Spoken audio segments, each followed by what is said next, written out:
Today I wanted to talk about jealousy. Somebody asked me to talk about it.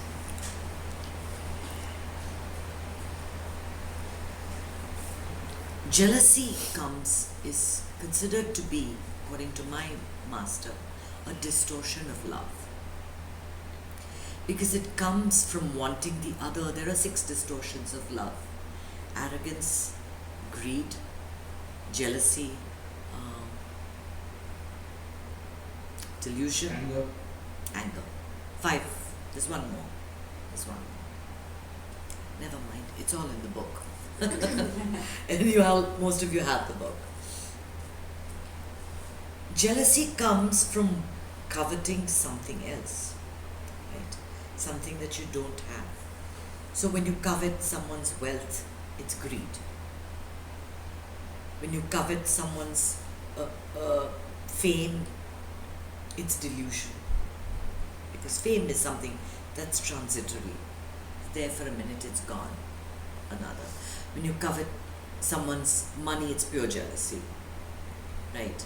When you covet someone's spouse, what does that make it?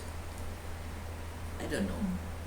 But those are the 4 reasons. Those are the 4 reasons you feel jealous. Let's talk about why this jealousy rises, right? And how it makes you feel. Dissatisfaction with what is the root cause of jealousy. Not being able to pick your present alternative as the one for you. We all don't have, bodies like Jennifer Aniston. We don't have faces like Tom Cruise. I don't know, not Ted Cruz, Tom Cruise. We look at all these different things. We watch television and we see how easy it is for people to get what they want. Somebody wrote a silly novel and then gets a $7 million book deal. You're thinking, that's just too easy. How come I don't get that? I write so well and I work so hard. How come I don't get that? And that can be a preoccupation for the rest of your life, for the rest of the day, rest of the week, rest of the month. Wanting what that person has. Because once a thought comes up and you've attached your emotion to it, that's it, it's become an impression. It's a thought that has become compounded, so your subconscious is going to keep throwing it up, keep throwing it up, keep throwing it up through the day. Everything will remind you of that, of what you don't have. I've not got this book deal, so I'm not comfortable. Therefore, I'm not going to retire well. Therefore, everything is going to be bad. What is with that person? How come they have it? How come they have it? How come I don't? What about me? What about me? That is the root cause of all jealousy. You want for yourself what belongs to someone else, and it doesn't even belong to them. If you think about it, somebody's wife or somebody's husband that you admire,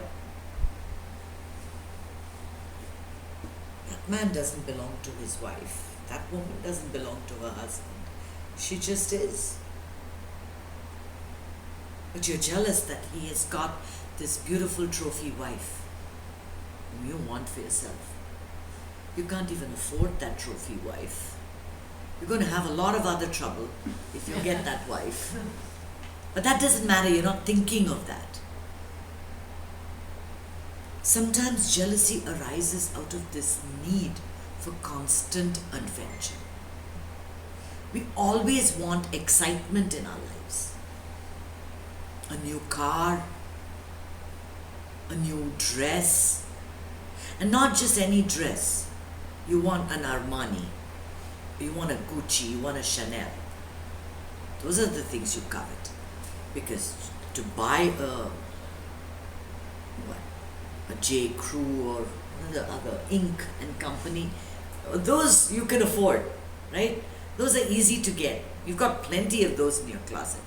But you'd like a Chanel. You have a Guess wallet, but a Kate Spade wallet would be really good. You'd like that. You've seen your sister holding a Kate Spade bag. Wow.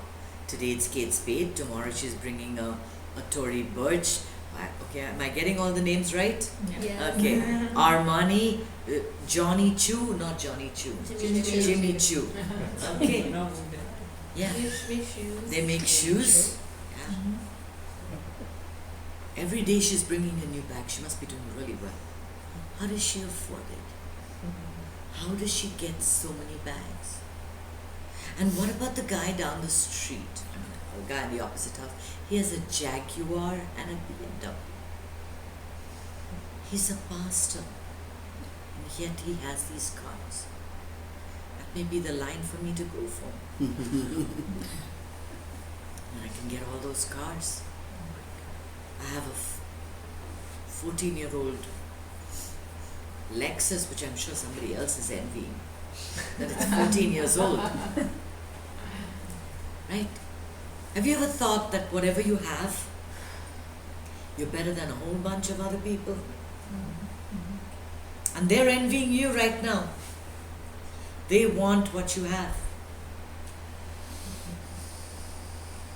So no matter where you are, if you're going to be after possessions, if you're going to be after fame,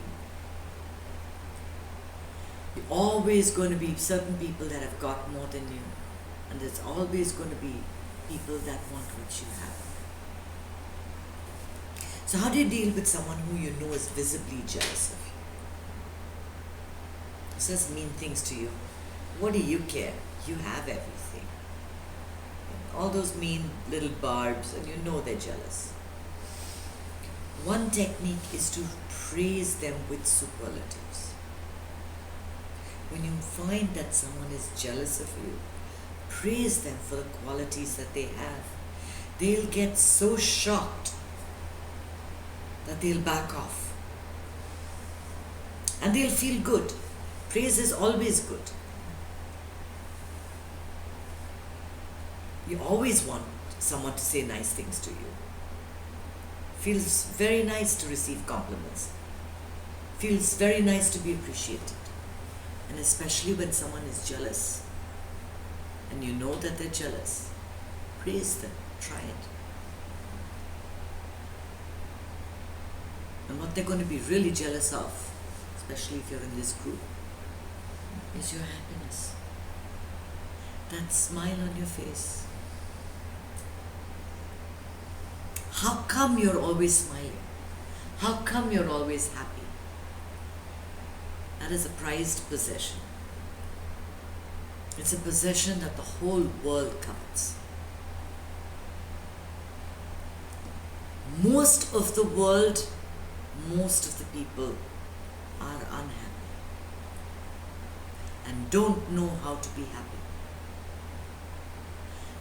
They believe that all these possessions that you have is what makes you happy. And that's why they're jealous. But what they really want is to be happy. Underneath all that jealousy, underneath all that envy, is a need to be happy. And we have a false belief that possessions equal happiness. They never do. They never do.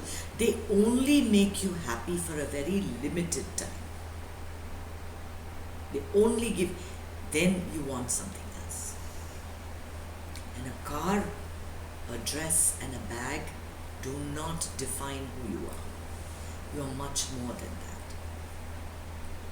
You are much more than that. You are pure love. And when that love ferments, it just becomes jealousy.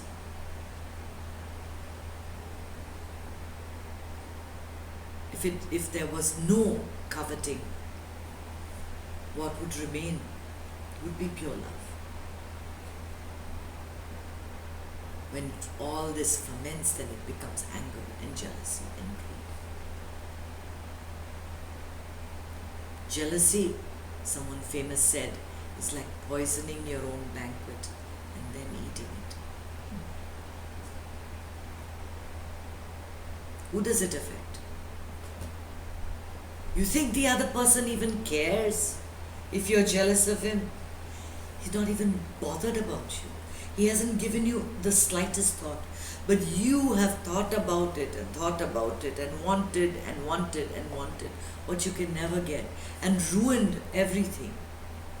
Ruined the appreciation of what you have for hours, months and days. It's not going to get you anywhere. It leaves you like a rocking chair going back and forth, back and forth, back and forth.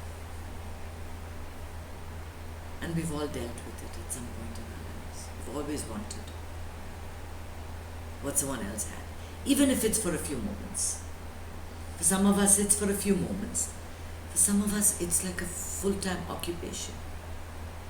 And I've seen in high school kids, it's an overwhelming obsession. It can become that.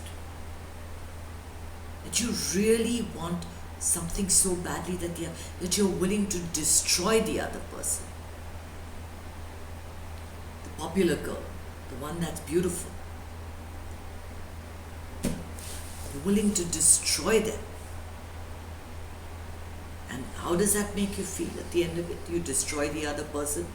You know, I have seen cases in the high school where they have jumped other girls and actually hurt them physically. Because they have something that the other person wants. A cell phone. In India it gets even worse. If they can't get what they want, there's a famous thing that they do. They throw acid. Can't even imagine. Can't even imagine how that leaves you. People hurt others because they want something so badly, and when they can't get it.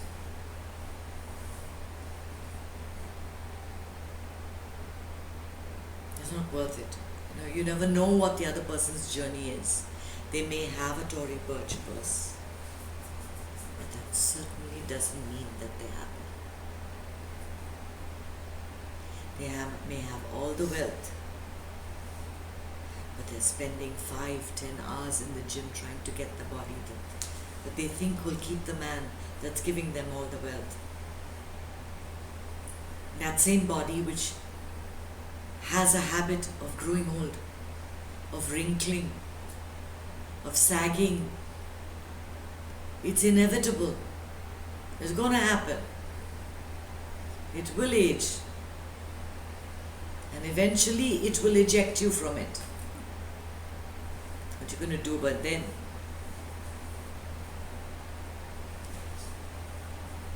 You see all these beautiful bodies and you admire it. You say, oh my God, I've got this huge belly hanging here. Well, it's yours. But you're happy and you have a great family.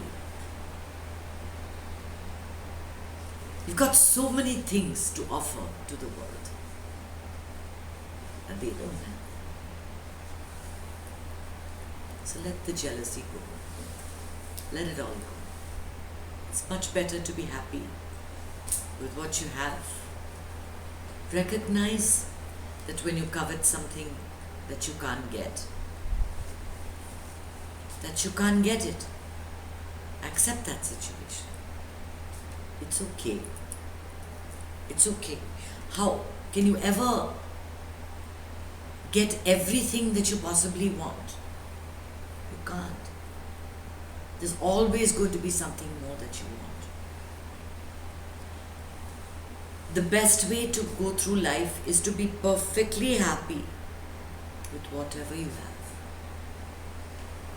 And keep a goal, a vision of what you need. The abundance will come if you're happy. The abundance will come if you feel that love and give that love. If you share that beauty that's within you. What you need will be taken care of. See, the thing is that we all have different levels of satisfaction. We were just talking about what's happening in India, how one class, there's so much of advertising, there's so much of wealth going on that they just covet that life. They get into credit card debt. They steal. Look at what happened in Baltimore as soon as the law and order broke down. They just went and took what they could never buy in stores. It's there, but it doesn't have to be in this group. And you teach your children the same lessons.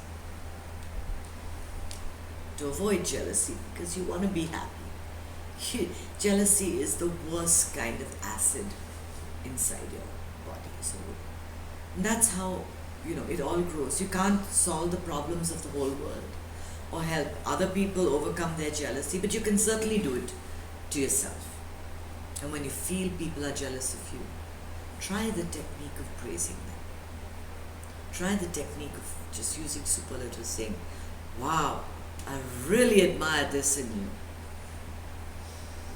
And you'll see a definite change in their reaction.